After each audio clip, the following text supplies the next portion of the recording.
Welcome back to Islamic Vision. Here's the truth. Toxic people don't just harm you, they thrive on your reactions and exploit your patience. But as Muslims, we're not powerless. Islam provides us with tools to protect our peace and respond with wisdom. Assalamu alaikum, dear brothers and sisters. Dealing with toxic individuals is one of the toughest challenges we face, whether it's someone in your family, workplace, or social circle. Their negativity can drain your energy and even shake your faith. But what if I told you that these encounters don't have to control you? Before we begin, let me remind you of a powerful hadith from our beloved Prophet Muhammad, sallallahu alaihi wasallam. A believer is not a fault finder, nor abusive, nor coarse, nor obscene. This hadith guides us to rise above negativity and maintain dignity, even when others test our patience. In this video, we'll explore 5 clever ways rooted in Islamic teachings to handle toxic people. These strategies will not only shield your heart, but also allow you to respond in ways that elevate your character and iman. So, my dear brothers and sisters, if you've ever felt trapped by the negativity of others or unsure of how to protect your peace, this video is exactly for you. By the end, you'll see how these timeless principles can transform how you approach even the most difficult people in your life. Number 1. Limit their access to you. One of the smartest ways to handle toxic people is to control how much access they have to your life. Not everyone deserves a front row seat in your journey, especially if their presence drains your energy or disrupts your peace. Allah says in the Quran, "And lower your wing to the believers who follow you," emphasizing that we should surround ourselves with those who lift us. Imagine this: a co-worker constantly criticizes your efforts, or a relative always makes passive-aggressive remarks about your choices. These situations can feel suffocating, but Islam encourages us to protect our well-being without resorting to hostility. The Prophet Muhammad, sallallahu alaihi wasallam, said, "A good friend and a bad friend are like the bearer of musk and the one who blows the bellows." This hadith reminds us to choose our company wisely. So, what can you do?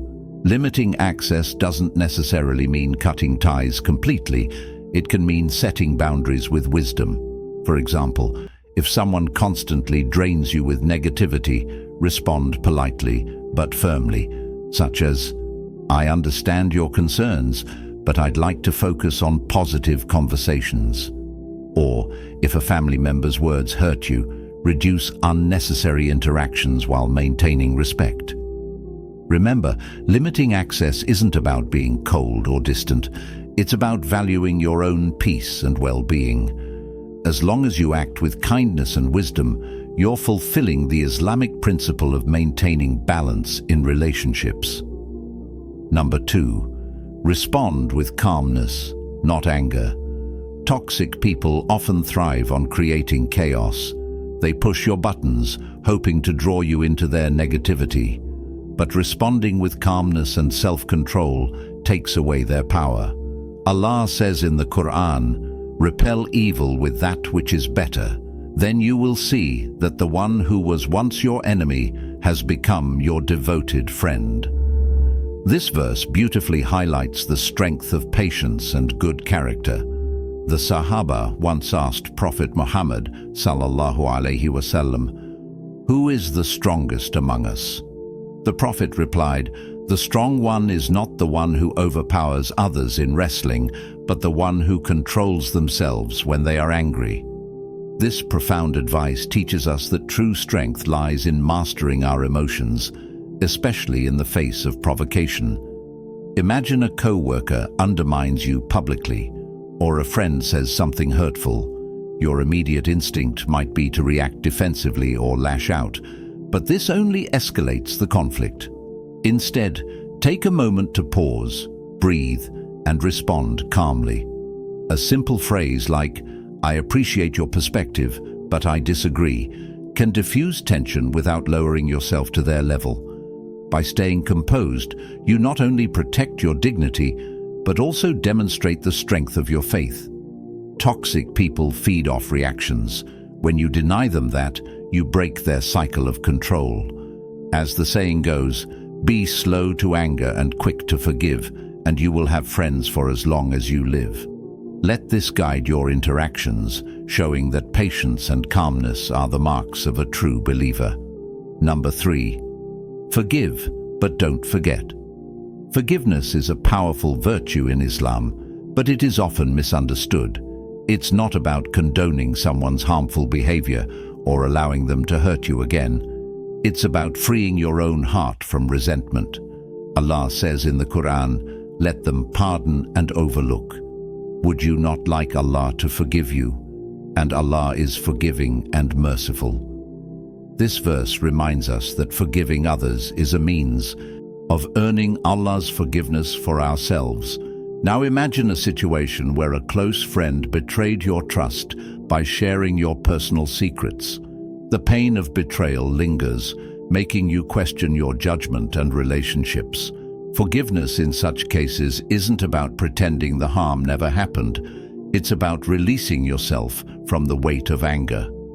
The Prophet Muhammad sallallahu alaihi wasallam said, "The strong one is not the one who overpowers others, but the one who controls themselves when they are angry." This strength lies in choosing inner peace over prolonged resentment. But here's the key: forgiveness heals, but memory teaches. By forgiving, you let go of the bitterness that can consume your heart. By remembering, you learn to protect yourself from future harm. The Prophet sallallahu alaihi wasallam also said, "A believer is not bitten from the same hole twice." This hadith reminds us that while forgiving is virtuous, wisdom lies in not repeating the same mistake. In today's world, toxic relationships often involve manipulation, betrayal, or constant disrespect. Islam doesn't require you to maintain close ties with people who harm you. Forgive them silently for your own peace, but set boundaries to protect yourself. Forgiveness isn't about letting someone back into your life. It's about freeing your heart from anger. Remember, Islam values both mercy and wisdom. You can choose to let go of bitterness while guarding your dignity. Forgiveness heals your heart, but it doesn't erase the lessons you've learned. Instead, those lessons become your guide, helping you make wiser choices and set healthier boundaries. As you let go of resentment, you'll find yourself moving forward, lighter and stronger, ready to embrace relationships that align with your values and faith. Number 4, surround yourself with the right people. One of the best ways to counter the effects of toxic individuals is to surround yourself with uplifting and righteous people. The Prophet Muhammad sallallahu alaihi wasallam said, "The example of a good companion and a bad companion is like that of the seller of musk and the one who blows the bellows. The musk seller either gives you a gift you buy from him, or you enjoy a pleasant smell. As for the one who blows the bellows, he either burns your clothes or you smell a foul odor." This hadith highlights the profound impact our companions have on our character and well-being. Imagine spending your time with someone who constantly complains, criticizes, or spreads negativity. Over time, you'll find yourself absorbing their pessimism. On the other hand, being around those who inspire you, remind you of Allah, and encourage you to grow in faith brings a sense of peace and purpose. Think about this. When you're surrounded by people who genuinely care for you, they shield you from toxicity and remind you of your worth. For example, a friend who listens without judgment, offers kind advice, and praises your well-being is a treasure that Islam encourages us to value. But what if you can't completely avoid toxic people, like in family or work situations? In those cases, focus on deepening connections with positive influences in your life. Limit your exposure to negativity and recharge your heart with the company of those who bring you closer to Allah. As the Quran says, "And keep yourself patient with those who call upon their Lord morning and evening, seeking His countenance." Uplifting companions remind us that life isn't just about avoiding harm, it's about actively seeking goodness. Their presence becomes a refuge, helping you stay strong in faith and resilient against the trials of life. Number 5.